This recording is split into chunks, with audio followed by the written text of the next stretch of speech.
E aí galera da internet? Bom, eu falei no outro vídeo sobre como o arco da Guerra Civil foi adaptado no novo Capitão América e, obviamente, eu sou muito fã do que o universo Marvel vem fazendo nos cinemas, né? Introduzindo seus super-heróis em franquias individuais e construindo mega eventos como os Vingadores, né? Bom, eu como fã eterno, né, do que acontece nos quadrinhos Marvel e metido nessas coisas de Hollywood e entender como funciona o cinema, acabei criando meio que uma teoria para como é que eles acabam fazendo certas escolhas dentro do universo Marvel. Essa é a fórmula dos filmes Marvel. Quando se analisa todos os filmes dos estúdios Marvel lançados até hoje, dá pra perceber que cada capítulo por si só, não interessa qual, já apresenta elementos o suficiente para identificar de cara quando se trata de um filme da Marvel. É fácil perceber isso. Quando se passa na frente da televisão e pega um filme da Marvel passando, mesmo que você não veja o Homem de Ferro ou o Thor imediatamente, você consegue perceber que se trata de algo passado no universo cinemático Marvel, né? E eu nem tô falando dos crossovers que estão se tornando cada vez mais comuns no cinema. Nem dos pequenos easter eggs que fazem referência a esse ou aquele evento que aconteceu no filme anterior. Existe uma unidade invisível entre todas essas subfranquias, o que é esperado de alguém que esteja tentando manter tudo isso no mesmo universo, né? Obviamente, os cabeças da Marvel e da Disney já têm uma linha editorial para seus diretores de fotografia, artistas digitais, mantêm os elementos visuais do Capitão América para não soarem tão diferentes de um Guardiões da Galáxia, por exemplo. Mas o que eu quero falar aqui não é nem isso. Primeiramente, eu quero falar sobre as escolhas do elenco. Muito já se falou sobre a habilidade da Marvel Filmes de selecionar ótimos protagonistas para interpretar seus heróis principais. Porra, o que seria do Homem de Ferro se não fosse o antes renegado Robert Downey Jr.? Ou a Viúva Negra se não fosse a presença misteriosa e fodona da Scarlett Johansson, né? Mas são os personagens coadjuvantes que começaram a me dar indícios de que existe uma espécie de protocolo dentro da produtora para escolher esses atores. Por exemplo, e esse é o principal ponto que eu quero levantar, a presença de atores vencedores do Oscar em papéis similares dentro do MCU. Para isso, nós vamos falar sobre cada um desses filmes individualmente. Primeiro, porque isso prova meu ponto, né? E segundo, porque eu acho divertido e gosto de falar sobre esse tipo de coisa. Bom, eu vou explicando exatamente como funcionam as regras para minha teoria enquanto nós vamos indo de filme a filme. Do começo, Homem de Ferro, 2008. Homem de Ferro, como vocês sabem, tem dois atores vencedores do Oscar do seu elenco principal, Gwyneth Paltrow e Jeff Bridges. A Gwyneth Paltrow, como interpreta o interesse romântico do Tony Stark, que é a secretária Peter Potts, vai entrar em uma lista diferente que eu vou explicar depois. Aguentem, no filme vocês vão entender. Mas vamos focar aqui no Jeff Bridges, que faz o vilão do filme, Obadiah Stane, conhecido nos quadrinhos como Monge de Ferro. Agora, é ruim começar a lista com uma exceção, mas o Jeff Bridges é uma exceção interessante. Apesar do Jeff Bridges ter ganho o Oscar de ator principal pelo seu papel no filme Coração Louco, isso só aconteceu em 2009, um ano depois do Homem de Ferro já ter sido lançado. É só uma curiosidade, mas é o único caso nessa lista onde isso acontece. Ah, é bom lembrar aqueles que não assistem esse filme há muito tempo, que nele o Monge de Ferro, apesar de acabar se revelando o vilão da fita, passa a maior parte da trama no papel de mentor do ainda playboy Tony Stark. Como vocês vão ver, essa é uma das características de todos esses coadjuvantes vencedores do Oscar. O filme seguinte do universo Marvel saiu ainda no mesmo ano, o malfadado Incrível Hulk, estrelado pelo Edward Norton. Apesar de eu achar que esse é um capítulo bem decente da mega franquia da Disney, o Incrível Hulk não deu os resultados que os estúdios esperavam, e esse é um dos muitos motivos pela qual o herói ainda não ganhou outro filme solo. Nele, vocês devem lembrar que um dos vilões do Gigante Esmeralda é o sogro do Bruce Banner, o General Thunderbolt Ross, interpretado por um dos meus atores preferidos, William Hurt. William Hurt, é óbvio, venceu o Oscar em 1985 pelo Beijo da Mulher-Aranha, um excêntrico drama político rodado quase todo no Brasil, com Sônia Braga, José Léo Goy, Milton Gonçalves e Miguel Falabella no elenco. O papel de Hurt em O Incrível Hulk se encaixa mais ou menos na mesma subdivisão do Jeff Bridges, onde ele é claramente um antagonista do herói raivoso e ao mesmo tempo uma figura paternal, já que a sua filha Betty Ross é a namorada do Bruce Banner. O filme seguinte do universo Marvel, já em 2010, foi Homem de Ferro 2.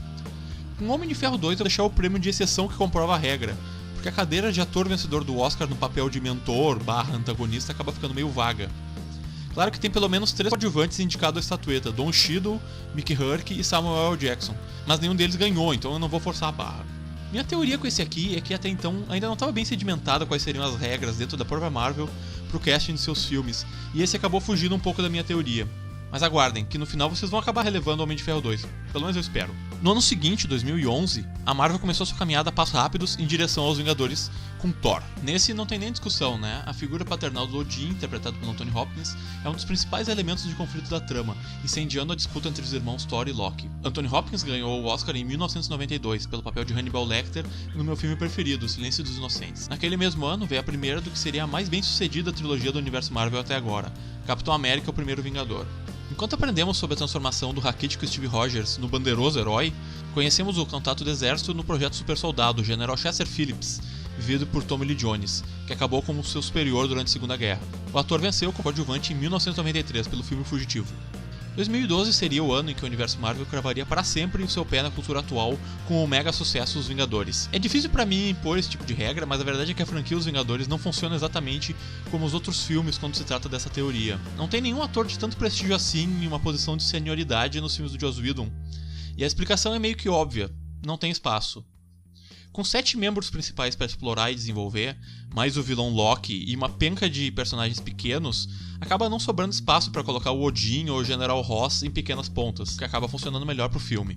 Então vamos seguir em frente para 2013, com Homem de Ferro 3, o único filme do MCU que definitivamente não me agrada como deveria. E o motivo para isso não é difícil de adivinhar para qualquer fã de quadrinhos, a estapafúrdia retratação do mandarim do Ben Kingsley.